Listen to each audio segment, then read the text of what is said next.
బాలరాజు వచ్చాడు. కాఫీనో టీనో ఇవ్వకూడదా? ఎలా ఉన్నారు పెద్దనాన్న? నిజం చెప్పాలంటే నేను బాగాలేని శివగామి. నువ్వు అరెస్ట్ అయ్యావని తెలిసిన తక్షణం నా గుండె ఆగినంత పనయింది తెలుసా? ఆ దేవుణ్ణి ఎంత తిట్టుకున్నానో తెలుసా? ఒక ఆడపిల్లకి ఎందుకింత అన్యాయం చేస్తున్నావు? నీకు మనస్సాక్షి లేదా అని అడిగానమ్మా. ఏం చేయాలి? ముందు కాఫీ తాగండి, ఆ తర్వాత మాట్లాడుకోవచ్చు.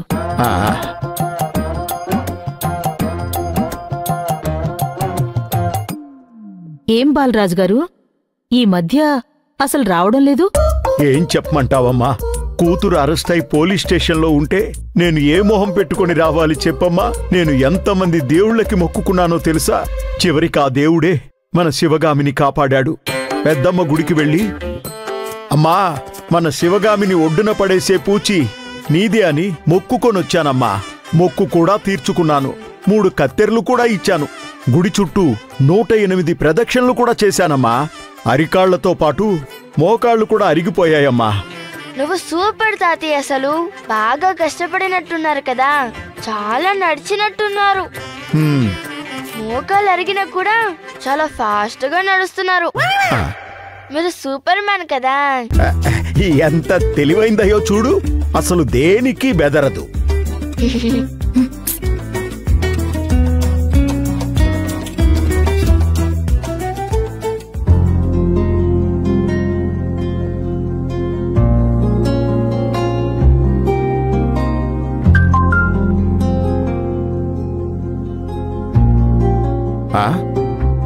ఏంటమ్మా శివగామి, నాకు 30,000 పంపించావు?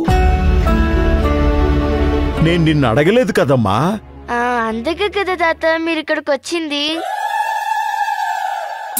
కన్నా సైలెంట్ గా ఉండు, అలా మాట్లాడకూడదు. ఖర్చులకు అవసరమని నేనే వేశాను. నిజం చెప్పాలంటే నాకు డబ్బు అవసరం చాలా ఉందమ్మా, కానీ నోరు తెరిచి అడగలేను. అయితే అయింది. నేను తీసుకుంది నా కూతురు దగ్గరే కదా. నాకెందుకు సిగ్గు చెప్పు నీ దగ్గర డబ్బులు తీసుకోవడానికి? కాఫీ చాలా బాగుంది. కాఫీ కాదు, ఇది టీ. టీయా?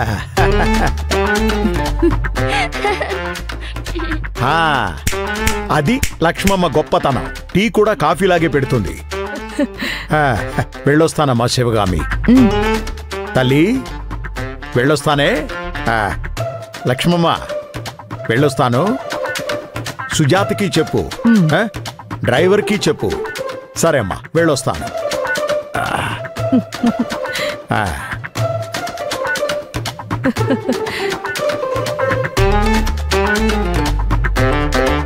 అమ్మా నువ్వున్నావి, ఎందుకు ఇలా చేశావు? కన్నా, ఎవరైనా మనకి మోసం చేసినా ద్రోహం చేసినా వాళ్ళకి సిగ్గొచ్చేలా మనం వాళ్ళకి మంచి చెయ్యాలి. నేనంతే మంచిదని కాదులే. నాకొకటిస్తే రిటర్న్ లో నేను 4 ఇస్తాను. నువ్వు ఇవ్వగలవులే, ముందు హోంవర్క్ చెయ్. లక్ష్మమ్మ, నాకు ఒక కాఫీ తీసుకొస్తావా? తీసుకొస్తానమ్మా.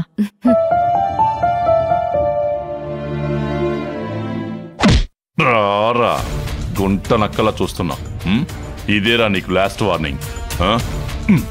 మళ్ళీ చేస్తే వెళ్ళు వెళ్ళు వెళ్ళరా.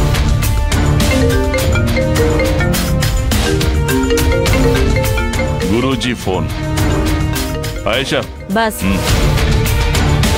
ఈ ఫోన్ రిసీవ్ చేసి నేను బయట ఉన్నానని చెప్పు.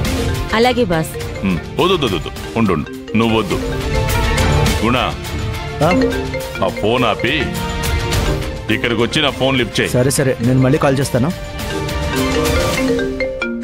చెప్పు రావణ్ బాయ్. గురూజీ ఫోన్ చేస్తున్నారు. ఎందుకో ఏంటో కనుక్కో. నా గురించి అడిగితే మినిస్టర్తో మీటింగ్లో ఉన్నాడు, ఫోన్ బయట వదిలేసి వెళ్ళాడని చెప్పు. సరే రావణ్ బాయ్. నమస్తే, చెప్పండి. రావణ్ ఎక్కడున్నాడు, ఎలా ఉన్నాడు? బాగానే ఉన్నాడు గురూజీ. ఏంటి నన్ను పూర్తిగా మర్చిపోయారు? కేసు జడ్జిమెంట్ ఉందని తెలిసినా కనీసం కాల్ చేయలేదు, పరిహారం గురించి కూడా అడగలేదు. నేను రావణ్ణి కలవడానికి వద్దామనుకుంటున్నాను. ఉంటాడా? ప్రస్తుతం మినిస్టర్తో మీటింగ్లో ఉన్నాడు. ఇంటికి రావడానికి టైం పడుతుంది. వచ్చిన వెంటనే మీరు కాల్ చేశారని ఇన్ఫార్మ్ చేసి మీకు అప్డేట్ చేస్తాను. సరే, అలాగే చెయ్యి.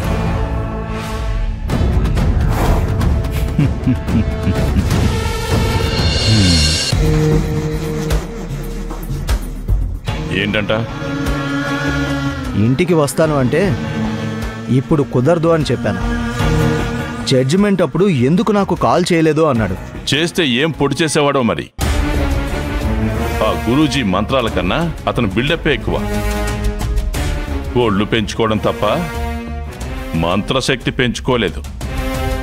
అతని చేతిలో ఏ మంత్రమో లేదు. అనవసరం. మళ్ళీ ఇన్సెక్యూరిటీ ఫీలింగ్ ఒకటే. నాకు అరిచే కుక్క వద్దు గుణ, కరిచే కుక్క కావాలి. ఇతన్నైతే ఎక్కువ ఎంటర్టైన్ చేయాలి. ఎందుకు భయ్ ఇలా మాట్లాడుతున్నావు? ఆయన నుంచి మనకి చాలాసార్లు హెల్ప్ అయింది. గురూజీ వేరే మంత్రగాళ్లలాగా నాటకం ఆడాడు. అవుతుందంటే అవుతుందని చెప్తాడు, అవ్వకపోతే అవ్వదని చెప్తాడు, ఇంకా అవ్వకపోతే అప్పుడు జాగ్రత్త పడమని చెప్తాడు. నేను అలా చేస్తాను ఇలా చేస్తాను అని ఏ రోజు మన దగ్గర డబ్బులు తీసుకోలేదు.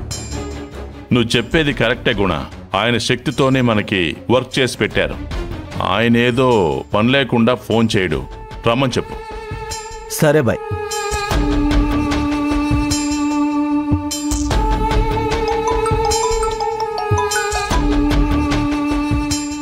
గురూజీ చెప్పు గుణ.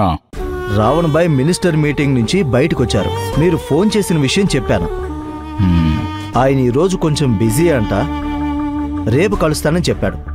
సరే, రేపు కలుస్తానని చెప్పు. అలాగే గురూజీ.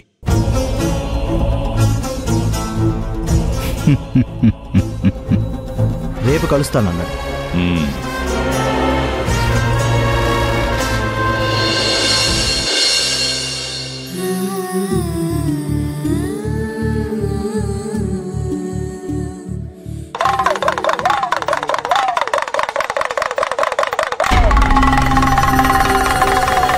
అంబ పలుకు జగదంబ పలుకు,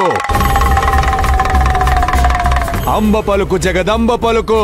కంటికి కనిపించని ఒక దుష్ట శక్తి ఈ ఇంటి మీద పడుతుంది. అంబ పలుకు జగదంబ పలుకు. వక్ర దృష్టితో చూస్తుంది. అంబ పలుకు జగదంబ పలుకు. మీ ఇంటి పైన పిడుగు పడుతుంది. జీవితాలు అల్లకల్లోలమవుతాయి. నేను చెప్పేదే సత్యం, నేను చెప్పేదే జరుగుతుంది. అంబ పలుకు జగదంబ పలుకు. దైవ శక్తిని మించిన దుష్ట శక్తి